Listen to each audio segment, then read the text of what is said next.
Hi hello ನಮಸ್ಕಾರ ಪ್ರಿಯ ವೀಕ್ಷಕರೇ, KCC ಟಾಕ್ಸ್ಗೆ ಸ್ವಾಗತ. ನಾವು ಇಂದು ನಮ್ಮ ಕನ್ನಡ ನಟ ನಟಿಯರು 2025ನೇ ಇಸವಿಯಲ್ಲಿ ಮರಣ ಹೊಂದಿದಂಥ ನಮ್ಮ ಕನ್ನಡದ ನಟ ನಟಿಯರ ಬಗ್ಗೆ ತಿಳಿದುಕೊಳ್ಳೋಣ.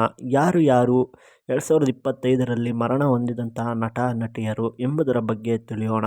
ಅದಕ್ಕಿಂತ ಮೊದಲು ನೀವೇನಾದರೂ ನಮ್ಮ ಚಾನಲ್ಗೆ ಹೊಸದಾಗಿ ಭೇಟಿ ಕೊಟ್ಟಿದ್ದರೆ ದಯವಿಟ್ಟು ಸಬ್ಸ್ಕ್ರೈಬ್ ಮಾಡಿಕೊಂಡು ಸಪೋರ್ಟ್ ಮಾಡಿ. ಮೊದಲಿಗೆ ನಮ್ಮ ಬ್ಯಾಂಕ್ ಜನಾರ್ದನ್ ರವರು. ಇವರು ಜನನ 2/3/1949ರಲ್ಲಿ ಜನಿಸಿದ್ದು 2025ರಲ್ಲಿ ನಿಧನ ಹೊಂದಿದರು ಹೃದಯಾಘಾತದಿಂದ. ಎರಡನೇದಾಗಿ ರಾಕೇಶ್ ಪೂಜಾರಿ 1991ರಲ್ಲಿ ಜನನವಾಗಿದ್ದು 2025ರಲ್ಲಿ ಹೃದಯಾಘಾತದಿಂದ ನಿಧನ ಹೊಂದಿದ್ದಾರೆ. ವಯಸ್ಸು 34 ಆಗಿದೆ. ಮೂರನೇದಾಗಿ ಸರೋಜಿನಿ ದೇವಿ. ಜನನ 1938ರಲ್ಲಿ ಜನನ ಆಗಿದ್ದರೆ 2025ರಲ್ಲಿ ಅನಾರೋಗ್ಯದ ಕಾರಣದಿಂದ ನಿಧನ ಹೊಂದಿದರು. ಏಜು 87. ಹರೀಶ್ ರಾಯ್.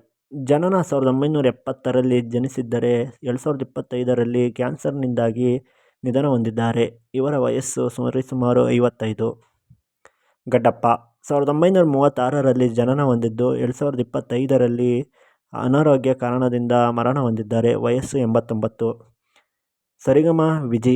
ಜನನ 1949ರಲ್ಲಿ ಜನಿಸಿದ್ದರೆ 2025ರಲ್ಲಿ ಶ್ವಾಸಕೋಶದ ಸಮಸ್ಯೆಯಿಂದ ನಿಧನ ಹೊಂದಿದ್ದಾರೆ. ವಯಸ್ಸು 76. ಶಫಾಲಿ ಜಾರಿವಾಲ. ಇವರು 1982ರಲ್ಲಿ ಜನಿಸಿದ್ದು 2025ರಲ್ಲಿ ಹೃದಯಾಘಾತದಿಂದ ನಿಧನ ಹೊಂದಿದ್ದಾರೆ.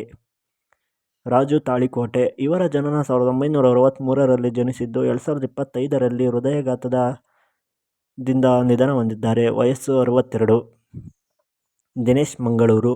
ಜನನ 1970ರಲ್ಲಿ ಜನಿಸಿದ್ದರೆ ಅನಾರೋಗ್ಯ ಕಾರಣದಿಂದ 2025ರಲ್ಲಿ ನಿಧನ ಹೊಂದಿದ್ದಾರೆ. ಏಜು 55.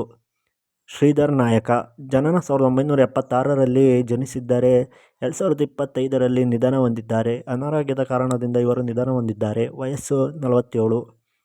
ಕಮಲಶ್ರೀ. ಜನನ 1955ರಲ್ಲಿ ಜನಿಸಿದ್ದು 2025ರಲ್ಲಿ ಕ್ಯಾನ್ಸರ್ನಿಂದಾಗಿ ನಿಧನ ಹೊಂದಿದ್ದಾರೆ. ವಯಸ್ಸು 70. ಸಂತೋಷ್ ಬಾಲರಾಜ್. 1986ರಲ್ಲಿ ಜನಿಸಿದ್ದು ಇವರು ಜಾಂಡೀಸ್ ಕಾಯಿಲೆಯಿಂದಾಗಿ 2025ರಲ್ಲಿ ನಿಧನ ಹೊಂದಿದ್ದಾರೆ. ವಯಸ್ಸು 39. MS ಉಮೇಶ್. ಜನನ 1945ರಲ್ಲಿ ಜನಿಸಿದ್ದು ಕ್ಯಾನ್ಸರ್ ಕಾರಣದಿಂದಾಗಿ 2025ರಲ್ಲಿ ನಿಧನ ಹೊಂದಿದ್ದಾರೆ. ಇವರ ವಯಸ್ಸು 80. ಗಿರಿ ದಿನೇಶ್. ಜನನ 1980ರಲ್ಲಿ ಜನಿಸಿದ್ದು 2025ರಲ್ಲಿ ಹೃದಯಾಘಾತದಿಂದ ನಿಧನ ಹೊಂದಿದ್ದಾರೆ. ಇವರ ವಯಸ್ಸು 45. ಯಶವಂತ ಸರದೇಶಪಾಂಡೆ. 1963ರಲ್ಲಿ ಜನಿಸಿದ್ದು ಹೃದಯಾಘಾತದಿಂದಾಗಿ 2025ರಲ್ಲಿ ನಿಧನ ಹೊಂದಿದ್ದಾರೆ. ವಯಸ್ಸು 62. ಸಂಗೀತಾ ಸಾಗರ್. ಜನನ 1970ರಲ್ಲಿ ಜನಿಸಿದ್ದು 2025ರಲ್ಲಿ ಹೃದಯಾಘಾತದಿಂದಾಗಿ ನಿಧನ ಹೊಂದಿದ್ದಾರೆ. ವಯಸ್ಸು 55. ಇಷ್ಟು ಜನ 2025ರಲ್ಲಿ ನಿಧನ ಹೊಂದಿದಂಥ ಕನ್ನಡದ ಖ್ಯಾತ ನಟ ನಟಿಯರಿವರು. ಹಾಗೆ ಮುಂದಿನ ವಿಡಿಯೋದಲ್ಲಿ ಮತ್ತೊಂದು ಇಂಟ್ರೆಸ್ಟಿಂಗ್ ಸ್ಟೋರಿಯೊಂದಿಗೆ ಸಿಗೋಣ. ಹಾಗೆ ಕನ್ನಡ ಸಿನಿಮಾಗಳ ಅಪ್ಡೇಟ್ಗಳಿಗಾಗಿ ನಮ್ಮ ಚಾನಲನ್ನು ಸಬ್ಸ್ಕ್ರೈಬ್ ಮಾಡಿಕೊಂಡು ಪಕ್ಕದಲ್ಲಿರುವ ಬೆಲ್ ಐಕನ್ನ ಕ್ಲಿಕ್ ಮಾಡಿ. ಹಾಗೆ ಈ ವಿಡಿಯೋಗೊಂದು ಲೈಕ್ ಮಾಡಿ. ಮುಂದಿನ ವಿಡಿಯೋದಲ್ಲಿ ಸಿಗೋಣ. ಎಲ್ಲರಿಗೂ ನಮಸ್ಕಾರ. Thank you.